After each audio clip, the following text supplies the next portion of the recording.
Assalamualaikum warahmatullahi wabarakatuh. Apa kabar sahabat buku dunia? Semoga kalian dalam keadaan sehat walafiat ya. Video buku dunia kali ini akan membahas tentang Monumen Nasional atau yang populer disingkat dengan nama Monas atau Tugu Monas. Adalah monumen peringatan setinggi 132 meter atau 433 kaki yang didirikan untuk mengenang perlawanan dan perjuangan rakyat Indonesia untuk merebut kemerdekaan dari pemerintahan kolonial Hindia Belanda. Pembangunan monumen ini dimulai pada tanggal 17 Agustus 1961 di bawah perintah Presiden Soekarno dan dibuka untuk umum pada tanggal 12 Juli 1975. Tugu ini dimahkotai lidah api yang dilapisi lembaran emas yang melambangkan semangat perjuangan yang menyala-nyala. Monumen Nasional terletak tepat di tengah lapangan Medan Merdeka, Jakarta Pusat. Sejarah berdirinya Monumen Nasional. Setelah pusat pemerintahan Republik Indonesia kembali ke Jakarta setelah sebelumnya berkedudukan di Yogyakarta pada tahun 1950, menyusul pengakuan kedaulatan Republik Indonesia oleh pemerintah Belanda pada tahun 1949. Presiden Soekarno mulai merencanakan pembangunan sebuah monumen nasional yang setara dengan Menara Eiffel di lapangan tepat di depan Istana Merdeka. Pembangunan Tugu Monas bertujuan mengenang dan melestarikan perjuangan bangsa Indonesia. Pada masa revolusi kemerdekaan 1945, agar terus membangkitkan inspirasi dan semangat patriotisme generasi penerus bangsa. Pada tanggal 17 Agustus 1954, sebuah komite nasional dibentuk dan sayembara perancangan monumen nasional digelar pada tahun 1955.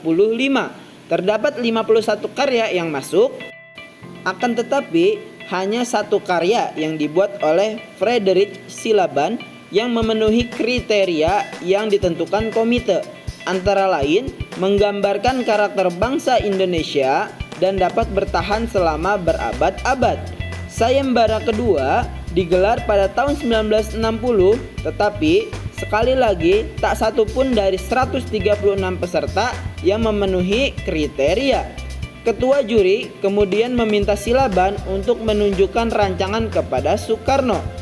Akan tetapi Soekarno kurang menyukai rancangan itu dan ia menginginkan monumen itu berbentuk lingga dan yoni. Silaban kemudian diminta merancang monumen dengan tema seperti itu. Akan tetapi rancangan yang diajukan Silaban terlalu luar biasa sehingga biayanya sangat besar dan tidak mampu ditanggung oleh anggaran negara. Terlebih kondisi ekonomi saat itu cukup buruk. Silaban menolak merancang bangunan yang lebih kecil dan menyarankan pembangunan ditunda hingga ekonomi Indonesia membaik. Soekarno kemudian meminta arsitek R.M. Soedarsono untuk melanjutkan rancangan itu. Soedarsono memasukkan angka 17, 8, dan 45 melambangkan 17 Agustus 1945 memulai proklamasi kemerdekaan Indonesia. Ke dalam rancangan monumen itu, Tugu Peringatan Nasional ini kemudian dibangun di area seluas 80 hektar. Tugu ini diarsiteki oleh Frederick Silaban dan R.M. Soedarsono. Mulai dibangun 17 Agustus tahun 1961. Pembangunan terdiri atas 3 tahap. Tahap pertama kurun 1961-1962 sampai 1964-1965 dimulai dengan dimulainya secara resmi pembangunan pada tanggal 17 Agustus 1961 dengan Soekarno secara seremonial menancapkan pasak beton pertama.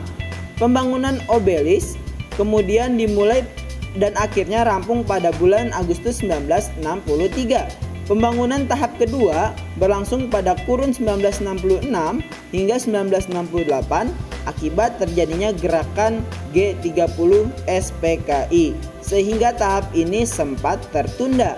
Tahap akhir berlangsung pada tahun 1969 sampai 1976 dengan menambahkan diorama pada Museum Sejarah. Monumen secara resmi dibuka untuk umum dan diresmikan pada tanggal 12 Juli 1975 oleh Presiden Republik Indonesia pada saat itu adalah Bapak Soeharto. Lokasi pembangunan monumen ini dikenal dengan nama Medan Merdeka. Rancang bangun Tugu Monas berdasarkan pada konsep pasangan universal yang abadi, lingga dan yoni. Tugu obelis yang menjulang tinggi adalah lingga yang melambangkan laki-laki, elemen maskulin yang bersifat aktif dan positif, serta melambangkan siang hari. Sementara peralatan cawan landasan obelis adalah yoni yang melambangkan perempuan, elemen feminim yang pasif dan negatif, serta melambangkan malam hari. Lingga dan yoni merupakan lambang kesuburan dan kesatuan harmonis yang saling melengkapi sedari masa prasejarah Indonesia.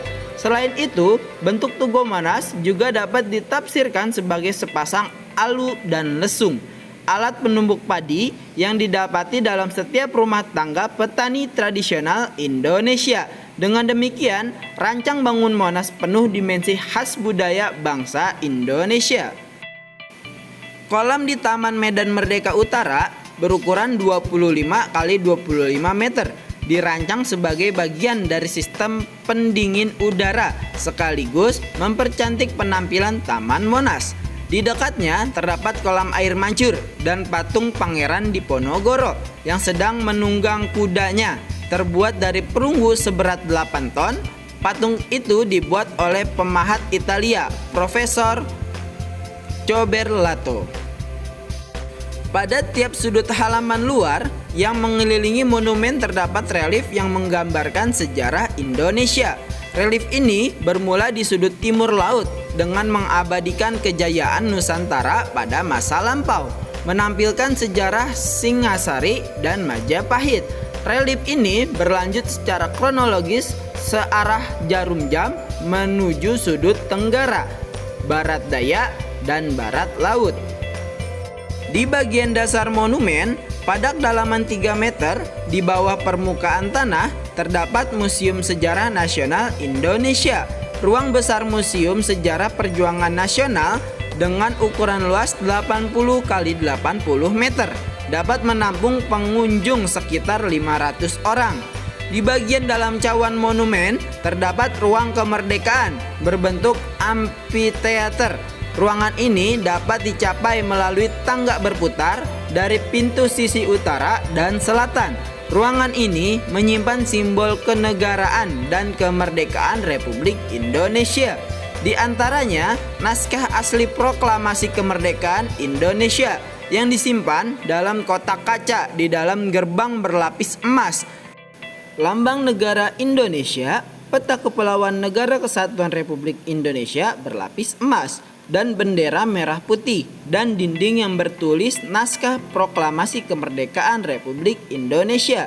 Sebuah eskalator atau lift pada pintu sisi selatan akan membawa pengunjung menuju pelataran puncak berukuran 11 x 11 meter di ketinggian 115 meter dari permukaan tanah.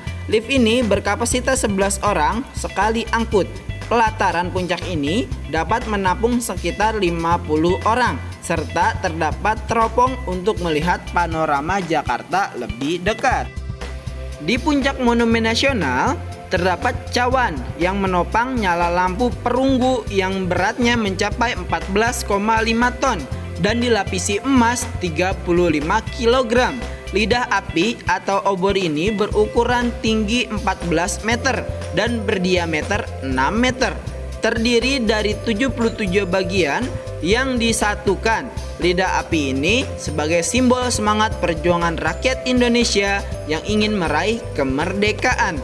Sebanyak 28 kg dari 38 kg emas pada obor Monas tersebut adalah sumbangan dari Teku Markam, seorang pengusaha Aceh yang pernah menjadi salah satu orang terkaya di Indonesia. Terima kasih. Semoga video ini bermanfaat untuk kalian dan menambah wawasan kalian dalam pengetahuan. Wassalamualaikum warahmatullahi wabarakatuh.